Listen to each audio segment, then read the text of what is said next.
Failure gave me an inner security that I had never attained by passing examinations. Failure taught me things about myself that I could have learned no other way. I discovered that I had a strong will and more discipline than I had suspected. I also found out that I had friends whose value was truly above the price of rubies. The knowledge that you have emerged wiser and stronger from setbacks means that you are, ever after, secure in your ability to survive. You will never truly know yourself or the strength of your relationships until both have been tested by adversity. Such knowledge is a true gift, for all that it is painfully won, and it has been worth more than any qualification I ever earned. I was on the train from Manchester to London, and it came, just came. Had something like that ever happened to you before? Yes, truthfully. I mean, other ideas had just come to me, because I think if you're a writer, and that's what you spend a huge amount of time doing, ideas do come to you. But nothing had ever come so with such a, I had this, I thought, God, I'd love to write that. And when I got off the train, I went straight home and I started writing. It is one of the amazing and wonderful things about literature, as about film and music, is it's utterly subjective. So it's somebody's that's opinion. the point of it, you know, that's the point. Of course, you move in that world. If you expect to just stand under a shower of perpetual praise, there's something wrong with you. Exactly right. That, you know, you will get criticism. I knew that going in, and the funny thing is, I'm not a particularly, I was never a very confident person. In there are areas in my life in which I'm very thin-skinned, but not in this area. In this area, I think it's right and proper. I should be criticised, and that's and can literature. You learn? Did you write in here? Mm-hmm. This is really the room. Well, I finished Philosopher's Stone in here. This is really where I turned my life around. Completely. I mean, my life changed so much in this flat.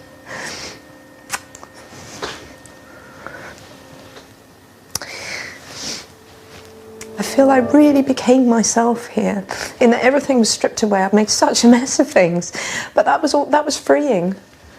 So I just thought, well, I want to write. So I wrote the book, and what is the worst that can happen? It gets turned down by every publisher in Britain, big deal. So, you know, it's really back to the wall time here. My bedroom's a lot, my bedroom, the bedroom is a lot tidier now, God. God, that's much. This was a tip when I lived here. Oh, look, Harry Potter books. Now that's really freaky.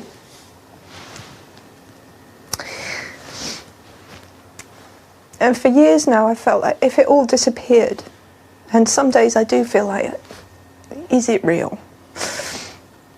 Then this is where I would come back to, you know, this would be my baseline. I'd be back in Leith.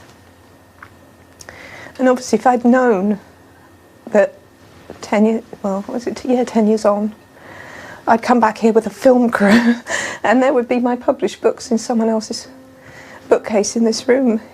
I mean, it's really incredible to me.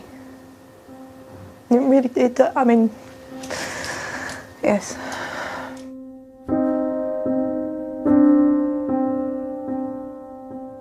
Because it's such a well-worn part of my story now, it's a big yawn to hear how I wrote it, as though it was all some sort of publicity stunt I did for a year.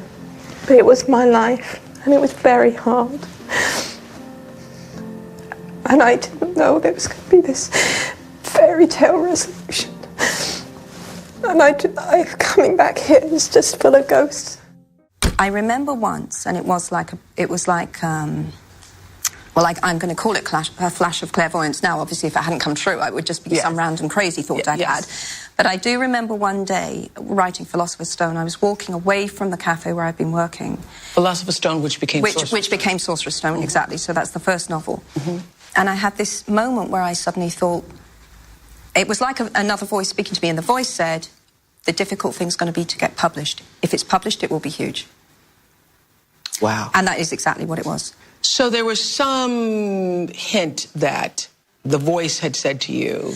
Well, the thing is, you've got to believe, haven't you? Yes. You know, I was not the world's most secure person. I wasn't someone with an enormous amount of... In fact, I'd say I was someone with not much self-belief at all. And yet in this one thing in my life, I believed.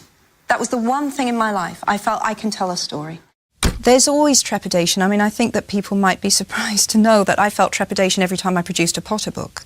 You know, the weight of expectation there was I won't say crushing, it was extraordinary and wonderful to have that weight of expectation. You were but competing at times, with yourself. Yeah, and with the expectations, latterly, of millions of fans, all of whom were very invested in the story and wanted to see what they wanted to see.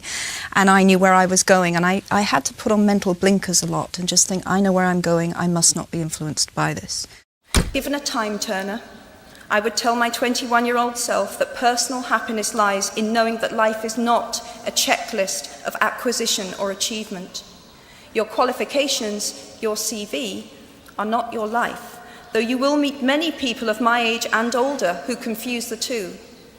Life is difficult and complicated and beyond anyone's total control, and the humility to know that will enable you to survive its vicissitudes. I often get asked by younger readers what I would advise if you want to be a writer. This is the way I did it, so that's the only advice I can give. You've got to read as much as you possibly can, because that's the best way to recognise good writing and to learn what makes bad writing, and those are very good things. You'll probably go through a phase where you imitate your favourite writers. That's perfectly okay. That's another learning process. You resign yourself to writing lots and lots of rubbish. You just got to write that out of your system, and sooner or later you'll hit what you know you really should be doing and what is your genre. And perseverance. You've got to persevere, because it's a career with a lot of knockbacks, but the rewards are huge. I don't mean in the sense that if that's what you really want to do, to be able to do it lifelong is the best thing in the world. Very rewarding. But it's not a career for people who are easily discouraged, that's for sure. And to their parents, don't tell them it's unrealistic. Never say that. Because even if they're not published writing, well, writing is the passion of my life, so it's an important thing to do. I've always wanted to be a writer.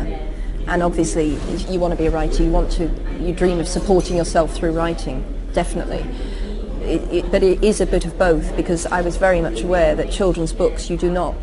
The possibility of supporting yourself solely by writing children's books is slim. That's the reality of it, and I was fully aware of that. So in that sense, this has all come as a huge, enormous shock. I'm delighted, because I always wanted to write and always have written, but my realistic side had not allowed me to dream of half of what's happened to me, truthfully. If you choose to use your status and influence to raise your voice on behalf of those who have no voice, if you choose to identify not only with the powerful but with the powerless, if you retain the ability to imagine yourself into the lives of those who do not have your advantages, then it will not only be your proud families who celebrate your existence, but thousands and millions of people whose reality you have helped change. We do not need magic to transform our world. We carry all the power we need inside ourselves already. We have the power to imagine better.